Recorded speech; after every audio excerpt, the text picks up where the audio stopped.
அதன் பிறகு உமையன்மை தவம் புரிகிறாள். உமையன் சொல்கிறார், 5 வயது முடிந்த உடனே நீ தவம் செய்ய தொடங்கு, நான் உன்னை திருமணம் செய்து விட்டேன் அப்படிங்கிறத முன்னமே உமை கைது நீங்க வடவிட்ட சொல்லி அனுப்பிச்சிருக்கிறார். உமையும் அந்த உணர்வோட வந்திருக்கிறார். ஆகினால அவர்கள் தவம் செய்கிறார். அந்த தவத்தை பற்றிய செய்தியை இங்கே சொல்லியிருக்கிறார். 6ஆன ஆண்டு எல்லை அணைதலும் 3வது பாட்டு. 5 வயசு முடிஞ்சது, 6வது ஆண்டு தொடங்குகிறது. அப்பொழுது தவம் செய்கிறார். சாதாரண நமக்கு குழந்தை பிறந்தாங்கன்னா 5 வயசு ஆனா சமையல் டிஷ் வாங்கி கொடுக்கணுங்க. 5 வயசு 7 வயசுக்குள்ள சமையல் டிஷ் வாங்கி கொடுத்துருவோம். அதே மாதிரி பிராமணர்களுக்கும் 5 வயசுல வந்து அவங்க உணவு கல்யாணம் சொல்லுவாங்க, உபநயனம் பண்ணி வைக்கிறது. அவங்க காயத்ரி ஜபம் உபதேசம் பண்ணி, அதான் பிரம்மோபதேசம் பேர ஒழிக்கும். அது மாதிரி சைவலா இருக்கிறவர்களுக்கு அது சம்பிரதாயம். அதனால இது ஆண் குழந்தை பெண் குழந்தைங்க வித்தியாசம் கிடையாது. சில பேர் சந்தேகப்படுவாங்க, பெண் குழந்தைக்கு பேசி வைக்கிறாங்க அப்படின்னு சொல்லி. எல்லா குழந்தையும் எல்லாம் ஆன்மா தான், உடம்புதான் வேற, உள்ளே இருக்கிற ஆன்மா ஒரே தன்மை உடையதுதான். எனவே ஆண்களுக்கு எப்படி நாம தேசியம் பண்றோமோ அது போல பெண் குழந்தைகளுக்கும் பண்ணணும். 6ஆம் ஆண்டு எல்லை அனைவரும் வேணா ஒன்று எடுப்பாங்க. உமை கையில நீங்கி படல செவ்வொரு 49 எடுப்பாங்க.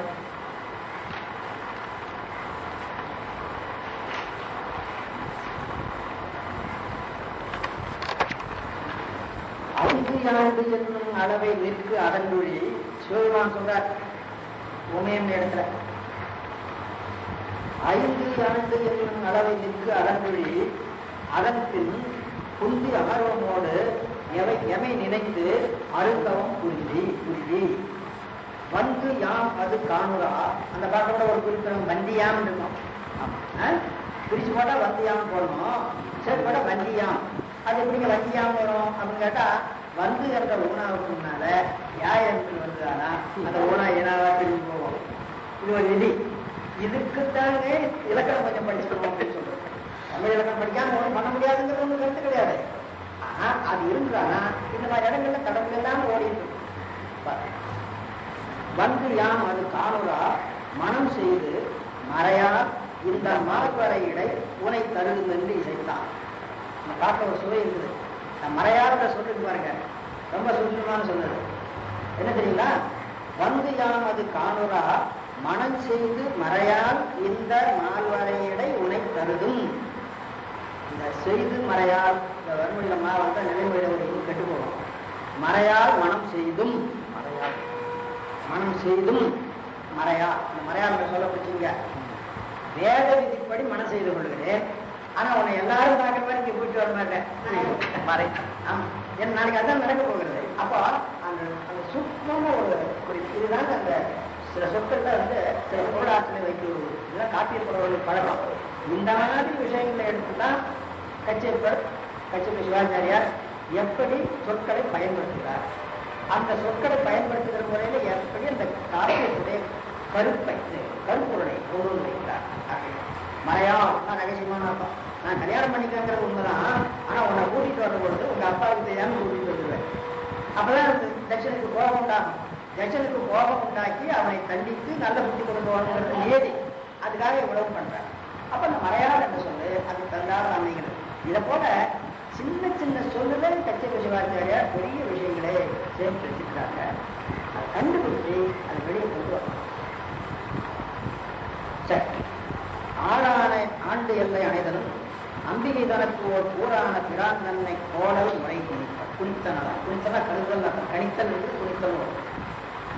மாறாது நோக்கல் என மனங்கொண்டு யாய் தனக்கும் பேரான தக்கனினும் பெருந்தவர்க்கும் இறுதி உரைத்தார். இதுவரையிலும் தட்சன் ரொம்ப பெரியவன். பேரான தக்கனினும் பெருந்தவர்க்கும் பெரிய தவத்தை உடையவனுக்கும். அங்க உள்நிலை உணர்வுடையவன் சொன்னார், இங்க பெரிய தவமுடையவன் சொன்னார். ஆனா அந்த தவம் பயன்படவில்லையே. அப்ப எவ்வளவு பெரிய தவம் செய்தாலும் கூட ஊர் வேறு வாழ்வாக ஊற்றுல இருக்குன்னு சொன்னா அது தந்தற்கு பயன்படாது.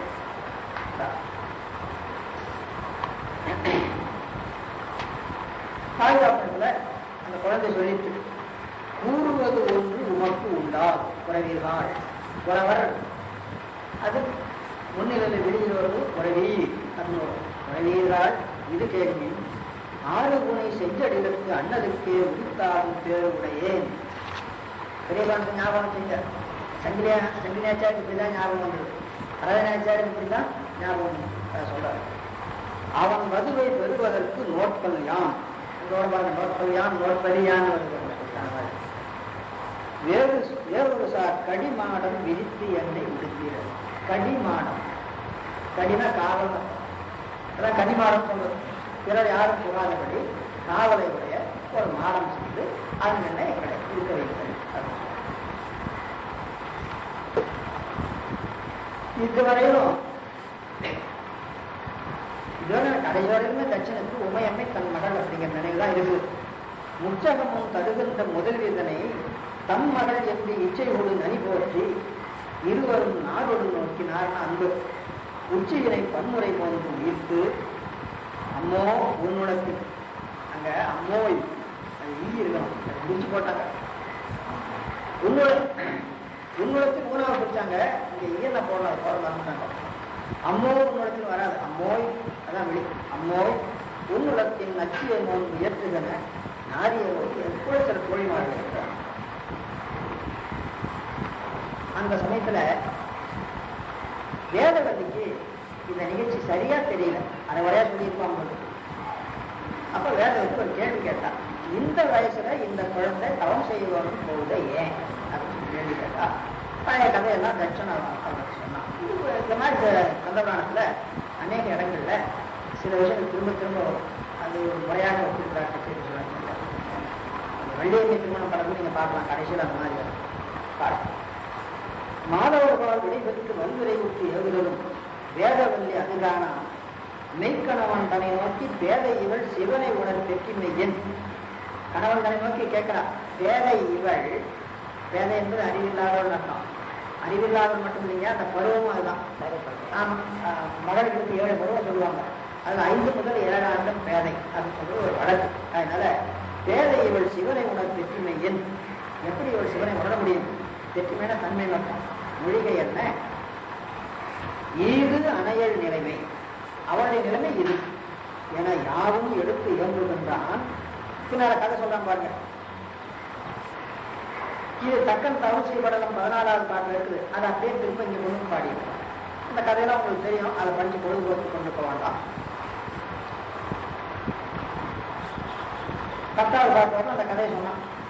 8, 9, 10 3 பாட்டுல வேதவதிக்கு ரொம்ப சந்தோஷம். பரவாயில்ல, உமையம்மையே நமக்கு மகளாக கிடைச்சிருக்கிறா, சிவபெருமானே மருமகனா வர போறான், சிவபெருமான் தான் தனக்கு கணவனா வர வேண்டும் என்று கௌரி தவம் செய்கிறார் அப்படின்னு சொல்லி. இப்ப அவளுக்கு தாட்சாயணின்னு பேர். உமையம்மை கௌரின்னு சொல்லுவோம். அந்த உண்மையான பேர் இப்ப என்ன அவளுக்கு? தாட்சாயணி. தாட்சாயணி என்பது தட்சனுடைய மகள் அர்த்தம். தட்சனுடைய தத்திதாந்த பதம் சொல்லுவாங்க. தசரதனுடைய புதல்வன் தாசரதி. கார்த்திகை பெண்களால் வளர்க்கப்பட்டவன் கார்த்திகேயன், கங்கையினால் வளர்க்கப்பட்டவன் காங்கேயன் அப்படின்லாம் பேர் வரல. அஞ்சனையின் புதல்வன் ஆஞ்சநேயன், அது போல சொற்கள் வரும். தட்சனுடைய மகள் ஆகினாலே அவளுக்கு தாட்சாயணி தட்சன் என்று சொல்லப்படுது. அப்ப அவங்க புரிஞ்சு சொன்னான், பேதை இவள் சிவனை உணர் பெற்றிமை என். இதுதான் அவள் கேட்ட கேள்வி. வேதவதி கேட்ட பேதை இவள் சிவனை உணர் பெற்றிமை என் அப்படின்னு கேட்டபோது சொல்றான், பேதையான நினையற்ற பெருமாட்டிதனை. 10வது பாட்டு 3வது அவளை பேதைன்னு நினைக்காதீங்க. அப்போ காப்பியம் பாடுறவங்க முன்னால என்ன பாடணுமோ அதுக்கு இணையாக கொண்டு வந்து அந்த நிகழ்ச்சியை முடிச்சு வைக்கணும். அப்ப கேள்வி, பேதை இவள் சிவனை உணர் பெற்றிமை என். அப்ப பதில் என்ன? இவள் பேதை அறிந்து அப்படின்னு சொல்றாரு. பேதை என நினையற்ற இவள் எப்படிப்பட்டவள்? பெருமாட்டி. பெருமான் என்று சொல்லிட்டு பெண்பார் சொல்லுவார் பொழுது பெருமாட்டி. இவள் நம்மை விட மிக உயர்ந்தவள். அவள் நீ பேதை என்று நினைக்காத, பேதை பருவத்தில் என்று நினைக்காத. இன்னொரு செயல் குருகுரவர் ஏவலினால் சிலதிதான் தோழியர் இருப்பான். கண்ணியர்கள் குருகோட கடிமாடம் கொண்டு உமையவள் சென்னி நதி புனைந்த விரான் திருநாமம் உள்ளூர்த்தி நன் நியமம் தலைவென்று நாளும் நனி நோக்கின்றாள். தவம் செய்யணும்னா அதுக்குன்னு சில வரையறைகள் உண்டு. அந்த வரையறை தான் நியமம் அப்படின்னு சொல்லுவாங்க. பிறகு அவங்க நியம நிஷ்டையெல்லாம் தவறாமல் செய்யறாங்க அப்படின்னு சொல்லுவாங்க. நியமம் என்பது நியமிக்கப்பட்ட விதிமுறைகள். நமக்கு இருக்க சிவபூஜனை இப்படிதான் செய்யணும் அப்படின்னு. அனுஷ்டானம்னா இப்படிதான் செய்யணும் அப்படின்னு. அதுதான் நியமம் அப்படின்னு. அந்த நியமம் தவறாம செய்கிறார்.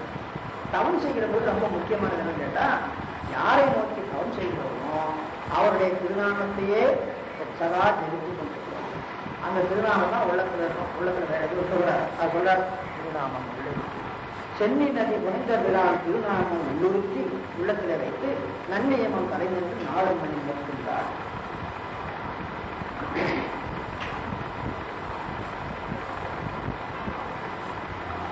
பதினோரு வருஷம் முடிகிற வரைக்கும் தவம் பண்ண. 6வது வருஷம் தொடங்கினான். 11வது வருஷம் முடிகிற வரைக்கும் தவம் பண்ண. 12வது வருஷம் தொடர்ந்து போகுது. பழைய காலத்துல 12வது வயது பெண்களுக்கு திருமண வயது அப்படின்னு சொல்லி, அதே மாதிரி பையன்களுக்கு 16. அப்போ 12வது வயது ஆகிறது. ஈந்துரு மடவாசூழ இம்முறை இருத்தலோகம் ஆண்டு 12 சென்ற அம்பிகைக்கு. 12 சென்ற பாடிட்டார். கழிஞ்சிட்டு அர்த்தம் பண்ணக்கூடாது. 12 என்னும் எல்லையை அடைந்தது. அது எது சொல்றேன்னு கேட்டா, தமிழ் இலக்கத்துல ஒரு மரபு இது. ஆமா, 11 வருஷம் 10 மாசம். அந்த 10வது மாசத்துக்கு திருமணத்துக்கு உண்டாகலாம் நடக்கும். 2வது வருஷம் தொடங்குற திருமணம். அதே போல இவனுக்கு அப்படிதான் 15 வருஷம் 10 மாசம். அந்த 2 மாசத்துக்கு கூட மற்றெல்லாம் முடிஞ்சது. தமிழ்ல கோவைக்கு ஒரு இலக்கியம் உண்டு. அந்த இலக்கியத்தில் எடுத்துக் கொடுக்கிற தலைமக்களுக்கு வயது தான் நிர்ணயம் பண்ணுவாங்க. 11 ஆண்டும் 10 மாதம், 15 ஆண்டும் 10 மாதம் என்று நிர்ணயம் பண்ணுவாங்க. அந்த மாதிரி கொண்டு வரும். எனவே 12 சென்றான பண்ண முடிஞ்சிருக்கு அப்படின்னு அர்த்தம் பண்ண வேண்டியதில்லை. அந்த இலக்கணத்துக்கு தகுந்தாப்புல அர்த்தம் பண்ணணும். வேண்டிய அங்கு விரதற்கு உதவும் உண்மை பூண்டிடும் பரவும் அந்நாள் புரிந்திடும் சவத்தை கண்டான். கண்டு அவள் இருக்கின்ற இடத்துக்கு வந்தான்.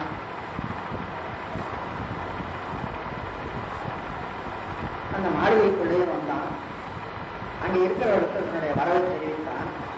அவர்கள் போய் அம்பிகையின் இடத்துல சொன்னார்கள். சரி, அவர் பெரியவராக இருக்கிறார், அவரை அழைத்துக் கொண்டு வாருங்கள். வேற யாரும் உள்ள வரக்கூடாது, கடிமாறம், அதை ஞாபகம். அதனால அவரை அழைத்துக் கொண்டு வர சொன்னார். போனான். பெருமான் அவர்கிட்ட போய் நின்றார்.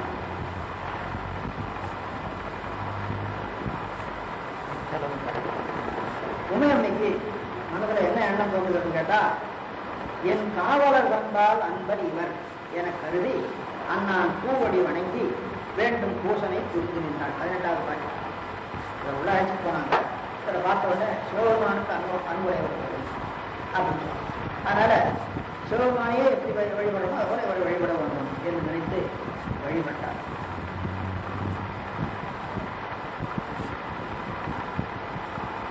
அப்போ அந்த வந்தவர் ஒரு கேள்வி கேட்டார்.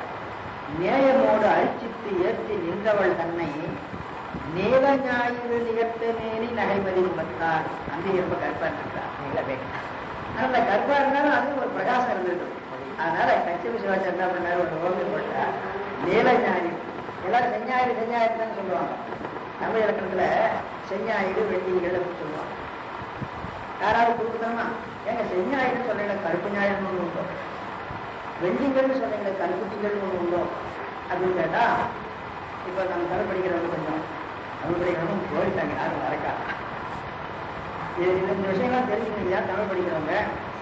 அப்ப என்ன பண்ணுவாங்க, செஞ்ஞாயிறு இருந்த செம்மை என்று ஞாயிற்றுக்கு அடைமொழி, வெள்ளிங்கள் இருந்தத வெண்மை என்று திங்களுக்கு அடைமொழி. அடைமொழிக்கு 2 வேலை உண்டுங்க. ஒரு வேலை என்னன்னு கேட்டா, இந்த அடைமொழியால் சொல்லப்படுகிற குணம் இந்த பொருளிடத்துல இருக்குதா இல்லையா அப்படிங்கிற சொல்றது. இன்னொரு வேலை, இந்த குணம் இல்லாத வேறு கணவுடைய இதே பொருள் வேற ஒண்ணு உண்டு அப்படின்னு சொல்றது. இந்த செஞ்ஞாயிறு வெட்டிங்கள் என்பதுல 2 வேலையும் செய்யறீங்க, ஒரு வேலை தான் செய்யுது. ஏன்னா ஞாயிற்று இடத்துல செந்நிறம் இருக்குது, இந்த இடத்துல இல்லைன்னா சந்திரன் வெண்ணிறம் இருக்கிறது. இதுதான் சொல்லுது. இது ஒரு வேலை தான் செய்யுது. செந்தாமரை சொல்லுது. செஞ்ஞாயிரையும் சென்னை இருக்குது, செந்தாமரையும் சென்னை இருக்குது. செந்தாமரை இருக்கிற அடிப்படை என்ன வேலை பண்ணுது, இந்த தாமரையில செந்நிறம் இருக்கிறது, செந்நிறம் இல்லாத இன்னொரு தாமரை வேற ஒண்ணு இருக்குது அப்படிங்கிறது சொல்லுது. அப்போ செந்தாமரை இருக்கிற செம்மை 2 வேலை செய்யுது, செஞ்ஞாயிறு என்பது ஒரு வேலை மட்டும். எனவே அடைமொழி ஒரு வேலை மட்டும். இப்ப நான் அந்த இலக்கணத்தில் கூடிய கலைச்சொல்ல சொல்லாமல் சொல்றேன். ஏன்னா அது கலைச்சொல்ல சொன்னா அதை வாங்கிக்கிறதுக்கு இங்க இப்போ தமிழ் படிச்சவங்க இருக்கணும், தமிழ் படித்து கொண்டு இருப்பவங்க இருக்கும், அவங்களுக்கு பயன்படும், மற்றவர்களுக்கு பயன்படாது. அதனால அந்த கலைச்சொல்லை விட்டுட்டு சொன்னேன். கலைச்சொல்ல தமிழை சொல்லி அதை சமஸ்கிருதத்தில் சொல்லி எவ்வளோ பழக்கம் தமிழ் படிக்கிறவங்களுக்கு இன்னைக்கு தமிழ் சொல்லி சொல்றாங்க, இதெல்லாம் சொல்லிக் கொடுக்க மாட்டாங்க. அதனால ஞாபகம் வச்சுங்க, நீங்க டிப்ளமா படித்தாலும் சரி, டிகிரி படித்தாலும் சரி, ரிசர்ச் படித்தாலும் சரி, இதை சொல்லிக் கொடுக்க மாட்டாங்க.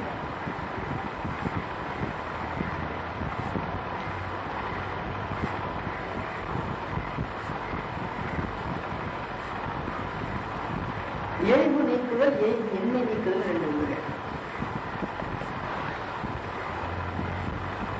அத அந்நிய யோக வியவச்சேதம், அயோக வியவச்சேதம் அப்படின்னு சமஸ்கிருதத்தை சொல்லுவாங்க. இதெல்லாம் சிவஞானம் பயன்படுத்தி இலக்கணத்திலையும் எழுதி அதை தத்துவத்துக்கும் பயன்படுத்துறார். அந்த குறியீடு தெரிஞ்சாதான் தத்துவத்தில் சில இடங்களை வழிபடணும். அந்நிய யோக வியவச்சேதம், அயோக வியவச்சேதம் ரெண்டு நிலை. இப்ப நீல ஞாயிறு ஒண்ணு கிடையாது. இந்த மாதிரி வந்தா இன்பொருள் ஓமை அப்படின்னு சொல்லுவாங்க. அதாவது ஒரு பொருளுக்கு ஓமானம் சொல்லும் பொழுது இருக்கிற பொருளை தான் ஓமானம் சொல்லணும். இல்லாத ஒரு பொருளை கவிஞர் படித்துக் கொண்டு அதுக்கு ஓமையா சொல்லணும். அப்ப உமையம்மையுடைய நடம் கருப்பா இருக்கு, கருப்பா இருந்தாலும் பிரகாசமா இருக்கு. பார்க்க ஜெயிக்காத கருப்பல்ல, கருப்பா இருந்தாலும் பிரகாசமா இருக்கு. ஆகினால என்ன பண்ணார் அவரு, ஒரு ஞாயிறு கருங்கரமா இருந்து ஒளிவிட்டா எப்படி இருக்குமோ அப்படி இருக்குது. இந்த மாதிரி இல்பொருளை படைத்து அதை ஓமையாக கூறுவது காப்பிய புலவர்களுக்கு ஒரு சிறப்பு. இதே சமஸ்கிருதத்தில் கேட்டா அபூத ஓமை. அந்த பூத அப்படின்னா உருவாகி இருப்பது, அபூதம் அப்படின்னா உருவாக. அது மாதிரிதான் இவ்வளவு கந்த புராணத்தின் காப்பியை சொல்லியிருக்கீங்க, இவ்வளவு அவ்வளவு கிடையாது. எப்படி கைதுன்னா என்ன பண்ணுறது?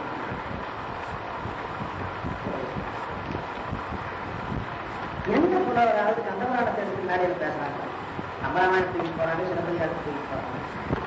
ஏன் இது எங்க போச்சு? என்ன நீல ஞாயிறு நிகழ்த்தமேனி நடைமதி முகத்தாய்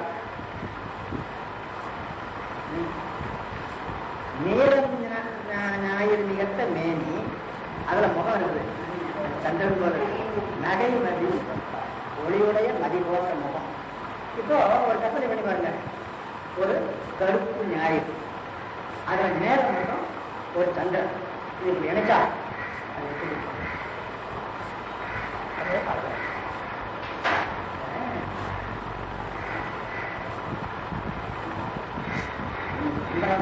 பேசக்கூடாது, நம்ம கட்டுப்பாடு அவங்க பேசுறதில்லை, அவங்க நம்பாங்க, நாங்க ஏன் பேசுறோம். ஆனாலும் அதை என்ன பெருசா சொல்றாங்களே, அதுக்கு என்ன படுத்து போச்சு அப்படின்னு சீதை அசோகன் ராமன் நினைக்கிறான். ராமன் எப்படி இருப்பான் அப்படின்னு கேட்டா நல்லா கருகரமா இருப்பான். ஆனா கையை பாதம் இதெல்லாம் நல்லா தாமரை. அப்படி என்ன சொல்றா, ஒரு மேகத்துக்கு தாமரையினால கையும் காலம் செய்து வச்சா எப்படி இருக்கும் அப்படி இருப்பான் எங்க ராமன் அப்படின்னு நினைக்கிறான். இதான் இருக்கிற ஓமை, அபூத ஓமை. துப்பினால் செய்த பவளம், துப்புன பவளம், துப்பினால் செய்த கை கொண்டு கால்களும் புலி மஞ்சு ஒப்பினான் கனை நினைவும்.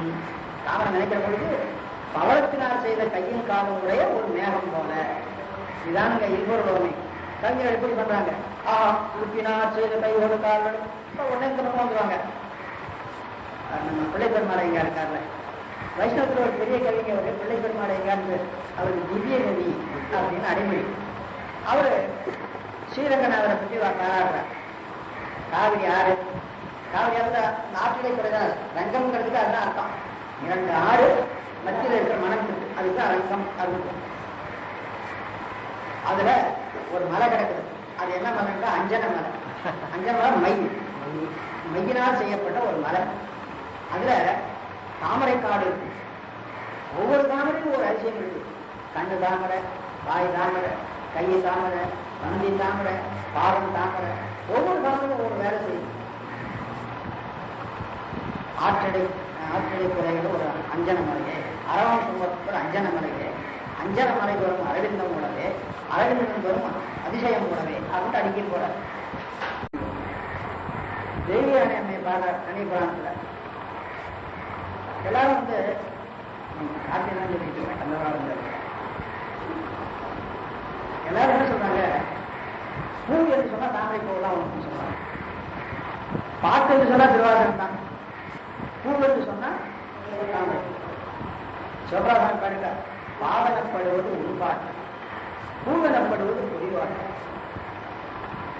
அப்படின்னு சொல்லி. பூக்களிலே தாமரை சிறந்ததாவதற்கு என்ன காரணம் அப்படின்னு கேட்டா, தெய்வயானை அம்மையாருக்கு உதாரணம் சொல்ல வேணும்னு சொன்னா ஒவ்வொரு உறுப்புக்கும் தாமரை தான் உதாரணம். திருமுகம் கமலம், இணைவெளி கமலம் அப்படின்னு தொடங்கி கமலம் கமலம் கமலம்னே அடிக்கிட்டு வந்து ஆகையினாலே பூவினுள் சிறந்தது கமலம். அப்போ பூவனப்படுவது புதிதார் பூவைன்னு எல்லாரும் பாடுறாங்க. அப்ப சாமி பாடுறாங்க. அதனால பூவனப்படுவது பொறிவாழ் பூவே அப்படின்னா என்ன சிறப்பது? தேவியான அம்மையாருக்கு எல்லா உறுப்புகளுக்கும் இது ஓமையாக ஆகுதாகினாலே பூக்களிலே சிறந்தது கமலம். இதான் நீங்க ஒரு கவிஞர் எப்படி பாடினாக்கோ அது போல அந்த கவிஞர் எப்படி பண்ணார், இந்த கவிஞர் இவர் எப்படி பாடா அதே சுற்றி வந்துடும் மனசு. அதுன்னா நான் கேட்டால் கொஞ்சம் இலக்கிய பயிற்சி அறிவுவேன். இலக்கிய பயிற்சி நிறைய இருந்தா அந்த மாதிரி நான் அறிவேன். அப்போ இப்படிப்பட்ட புலவர்கள் வரிசையில இடம்பெறக்கூடிய ஒரு கச்சேரி சிவாச்சாரியாரை நாம் என்ன பண்ணிட்டோம், இன்னொரு ஒளி வச்சு ஒளி வச்சுக்கிறோம்.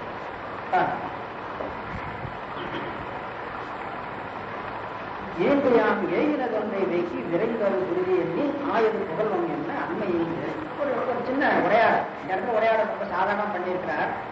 இதே சந்தர்ப்பத்தில் ஒரு உரையாடல் பின்னால பார்வதி கல்யாணம் அந்த இடத்துல பண்ற உரையாடல் ரொம்ப அழகாக பண்ணியிருக்காரு. ஆனா அந்த உரையாடலுக்கு அடிப்படை செய்வ சிந்தாந்தம் அது நம்ம அந்த இடத்துல நம்ம ஒத்துக்கணும். சமண காப்பியமா இருந்தாலும் அங்க ஒரு அழகான உரையாடல் பண்ணிருக்கோம். அந்த உரையாடலை பின்பற்றி இருக்கும்.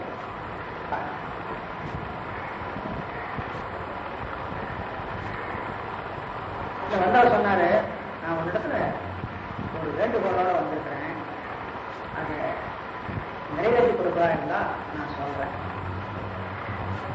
சொன்னா அதுக்கு என்ன சொல்லுங்க அப்படின்னு சொல்லக்கூடாது. நம்மளால நிறைவேற்ற முடியாது கேட்டா என்ன பண்றது? அதனால என்ன பண்ணணும், என்னால முடியுமானா செய்கிறேன், எச்சரிக்கையா தான் பேசணும். இந்த உரைகளை திருப்பாங்க. ஆமா, நாளின் நிகழ்த்த மேலே நடைபதி முகத்தாய் ஈன்றியாம் ஏகினது ஒன்றை வெக்கி விரைந்தது எண்ணில் ஆயது புகழும் என்ன அம்மையும் இதனை சொல்வாள். எனக்கு இசைகின்றது ஒன்றை இசைக்கியே எண்ணில் இன்னே நினைக்கது கூடும். எனக்கு இசைகின்றது ஒன்றை என்னால முடியக்கூடியது ஒன்றை நீ சொல்வாயானால் நான் இப்பவே செய்வேன். அவங்க உரையாடல் எப்படி இருக்கும்? இப்ப அவங்க உரையாடினாங்கன்னா உரையாடாங்கிறதுதான் பேச்சு இல்லை. நமக்கு ஒரு அறிவு சொல்றாரு, உங்களை வலையில சிக்க வைக்கிறதுக்கு வருவாங்க ஐயா, உங்களெல்லாம் பார்க்கணும்னு. ஆனா ரொம்ப சந்தோஷம், உங்களை போல வந்து என்னை தேடி பண்ணுனேன், உங்ககிட்ட உங்களால ஒரு காரியம் ஆகணும், அதுக்கான பேச செய்து கொடுக்குறேன்.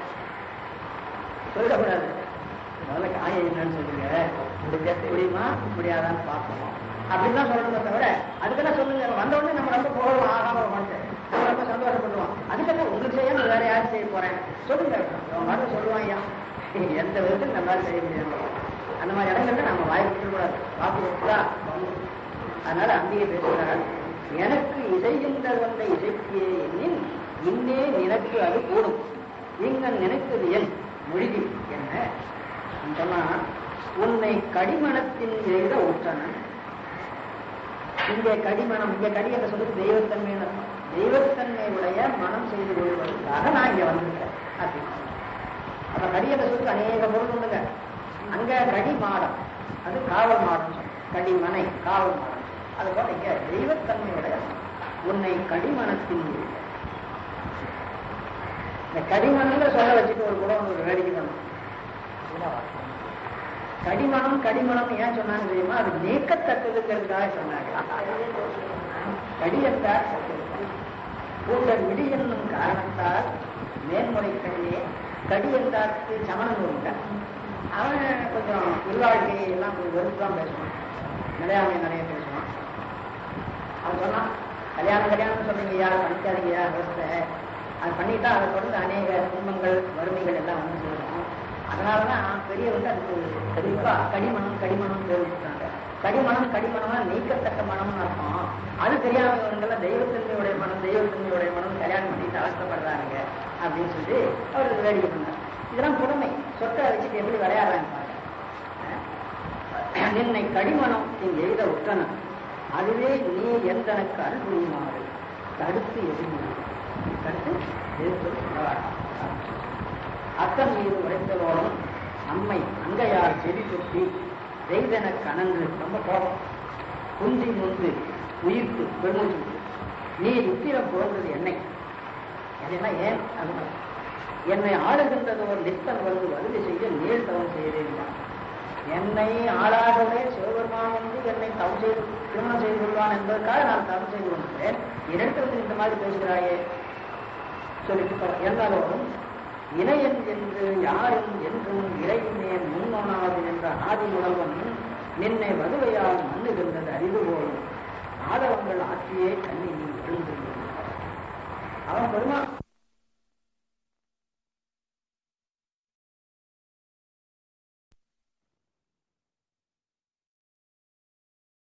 செய்ய அரிய மாதவர்கள் செய்வன் அன்னதற்கு முன் அவன் வருகிறார் தவிர்க்கும் எண்ணில் வலியின் ஆதி நீப்பன் தான் உறுதிங்க. இந்த உறுதி இருந்தாதான் எதுவும் கைகூடும். இதெல்லாம் போனோம் கொஞ்ச நாள் ஜபம் பண்ணி பார்ப்போம், கிடைக்கலன்னா இன்னொரு சாமிக்கு ஜபம் பண்ணுவோம், அது கிடைக்கலன்னா இன்னொரு கோயிலுக்கு போய் ஜபம் பண்ணுவோம். அப்படி போகக்கூடாது. இதுதான் அப்படின்ற ஒரு உறுதியில் நிற்க.